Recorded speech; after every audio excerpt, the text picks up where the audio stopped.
Hello അസ്സാം വലൈക്കും, welcome to our channel.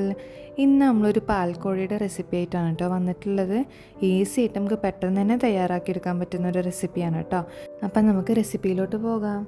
അതിന് വേണ്ടിയിട്ട് നമ്മളൊരു പാത്രം എടുത്തിട്ടുണ്ട്. അതിലോട്ട് നമ്മൾ ചിക്കൻ ആഡ് ചെയ്ത് കൊടുക്കുകയാണ് കേട്ടോ. ഇനി നമ്മൾ ഇതിലോട്ട് ചെറിയുള്ളി, ഉരുളൻകിഴങ്ങ്, വെളുത്തുള്ളി, ഇഞ്ചി, വലിയ ജീരകം പേസ്റ്റ്, പിന്നെ മുളക് ചതച്ചെടുത്തതൊക്കെ നമ്മൾ മിക്സ് ചെയ്തിട്ട് എല്ലാതും കൂടെ ഒന്നിച്ച് നമുക്ക് മിക്സ് ചെയ്തെടുക്കണം കേട്ടോ. ഇതിലോട്ട് കറിവേപ്പില, വെളിച്ചെണ്ണ, ഉപ്പും കൂടി ചേർത്തിട്ട് വേണം കേട്ടോ മിക്സ് ചെയ്തെടുക്കാൻ. ഇനി നമുക്കിത് മൂടി വെച്ച് വേവിച്ചെടുക്കാൻ കേട്ടോ വേണ്ടത്.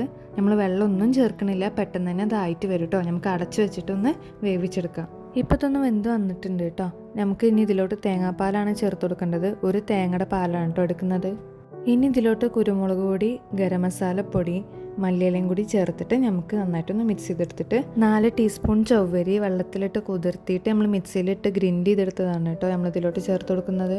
കറിക്ക് കട്ടി കിട്ടാനും ഒരു ടേസ്റ്റിനും വേണ്ടിയിട്ടാണ് കേട്ടോ നമ്മളിത് ആഡ് ചെയ്ത് കൊടുക്കുന്നത്. ഇനി ഒന്ന് ഇളക്കിയെടുത്തതിന് ശേഷം നമുക്ക് ഇതിലോട്ട് കസ്തൂരി മേത്തിയും അതുപോലെ ചില്ലി ഫ്ലേക്സും ആഡ് ചെയ്ത് കൊടുത്തിട്ട് ഒന്ന് മിക്സ് ചെയ്തെടുക്കണം കേട്ടോ. ഇനി നമ്മളൊരു പാൻ ചൂടാക്കാൻ അടുപ്പത്ത് വെച്ചിട്ട് അതിൽ കുറച്ച് എണ്ണ ഒഴിച്ചു കൊടുക്കണം കേട്ടോ. ഇനി നമുക്ക് അതിലോട്ട് കറിവേപ്പിലയും കൂടി ആഡ് ചെയ്തിട്ട് നമുക്ക് കറിയിലോട്ട് ചേർത്ത് കൊടുക്കാം. അപ്പോൾ ഇത്രയേ ഉള്ളൂ, ഈസി റെസിപ്പി അല്ലേ. അപ്പം നിങ്ങളെല്ലാവരും ട്രൈ ചെയ്ത് നോക്കുക. പത്തിരി, പൊറോട്ട, വെള്ളപ്പം, ചപ്പാത്തി ഇതിൽക്കൊക്കെ നല്ല ടേസ്റ്റ് ഉണ്ടാവും കേട്ടോ ഈ കറി. ഞങ്ങളിവിടെ പത്തിരിക്കാണ് കൂട്ടിയിട്ടുള്ളത്, നല്ല ടേസ്റ്റ് ഉണ്ടായിരുന്നു. അപ്പോൾ എല്ലാവരും ട്രൈ ചെയ്ത് നോക്കുക. ഇഷ്ടപ്പെട്ടെങ്കിൽ ഫീഡ്ബാക്ക് അറിയിക്കുക. അപ്പോൾ ഇത്രയേ ഉള്ളൂ. നിങ്ങൾക്ക് ഞങ്ങളുടെ വീഡിയോ ഇഷ്ടപ്പെട്ടിട്ടുണ്ടെങ്കിൽ ലൈക്ക് ചെയ്യുക, ഷെയർ ചെയ്യുക, സബ്സ്ക്രൈബ് ചെയ്യുക. ഇനി അടുത്ത വീഡിയോയിൽ കാണുന്നവരെ ബൈ.